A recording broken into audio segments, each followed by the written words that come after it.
ঘুম থেকে উঠেই অজু ছাড়া এই দোয়াটি পড়ুন, আপনার কপাল খুলে যাবে ইনশাআল্লাহ। ব্যবসা বাণিজ্য উন্নত হবে, জীবন উন্নত হবে, দারিদ্রতা মুক্ত হয়ে যাবেন এবং সংসারে এত শান্তি এবং আল্লাহ রহম আপনার উপর বর্ষিত হবে আপনি কল্পনা করতে পারবেন না। সহিহ বুখারীর এই দোয়াটি অত্যন্ত গুরুত্বপূর্ণ দোয়া। নবীজি সাল্লাল্লাহু আলাইহি ওয়াসাল্লাম বলেন, যখনই তোমাদের ঘুম ভেঙে যাবে তোমরা তখন আসমানের দিকে মুখ করে, মানে চিত হয়ে শুয়ে আকাশের দিকে মুখ করে তখন তোমরা পড়বে।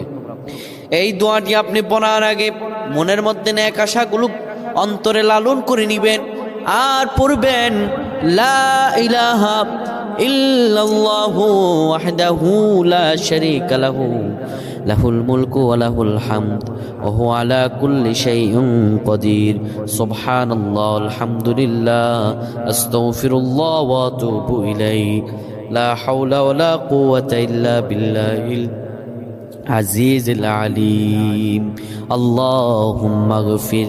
এই দোয়াটি